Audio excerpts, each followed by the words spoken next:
let's get into it. So the first fight, is it really a fight? I guess it is a fight. You know, a lot of people don't know this, but Gian Villante is actually a champion of eating donuts. Are you kidding me? A lot of people don't even want to watch this fight. I don't know why we're watching it either, but it's on the card, and thankfully it's just the start of the card. It's not, put on the main card, for example. It is the prelims, and it is the very first fight. So maybe we'll see one of these two guys come in and do some, I don't know, just have an entertaining fight, but for some reason I doubt it. So we got Gian Villante versus Jake Collier, or Collier, however you want to pronounce it. I say Collier, but I'm also in Canada, so we sort of have that French Canadianness to us. Gian Villante 17-12. He has lost 2 of his last 3 fights, and he's actually lost 3 of his last 5 fights. Jake Collier is 11-5. He has won 2 of his last 5 fights as well. So both of these guys not looking exactly great.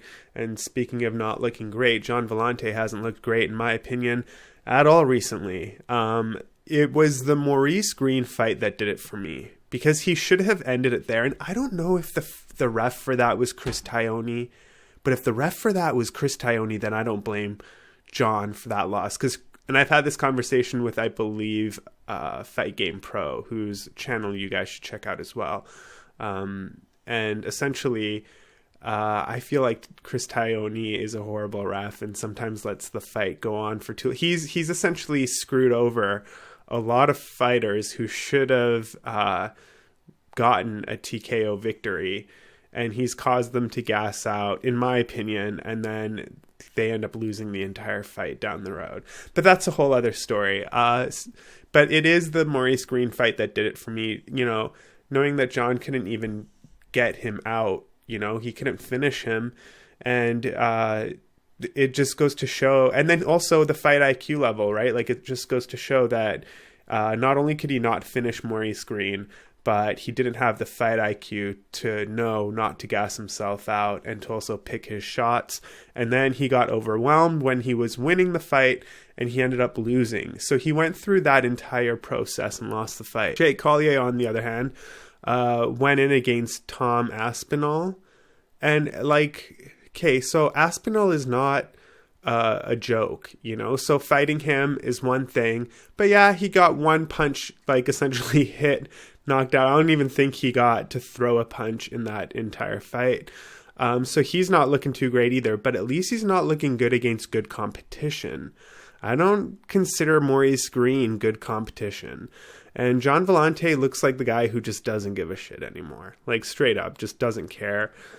He's essentially there for a paycheck. To be quite honest, that whole sort of Chris Weidman camp, in my opinion, is overrated. Those New York guys, they've kind of lost their magic touch. As far as comparing these two guys, they've got the same height, but roughly the same reach. I mean, Jake's got a little bit more reach than John does. So the hard part here is that John is the favorite, and I believe he's the favorite at plus 200, if I'm not mistaken. Or sorry, minus 200.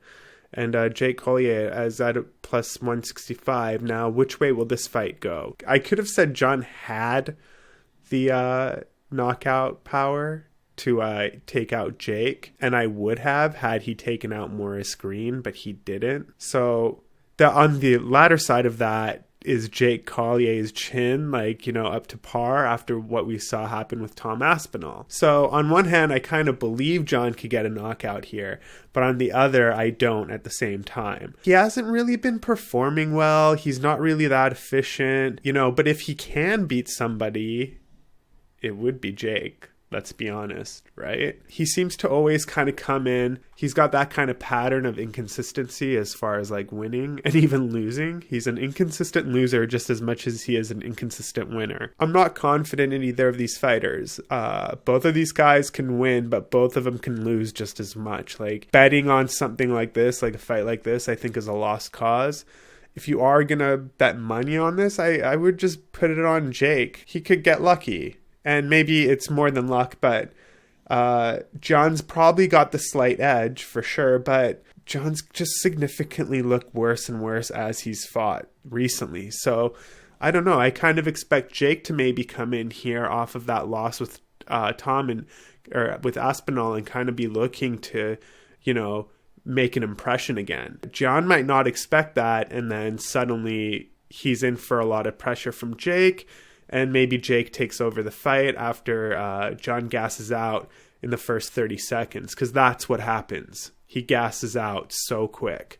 So I'm going to go with Jake Collier, but I wouldn't bet on this fight. I would stay away from it. Okay, next fight up.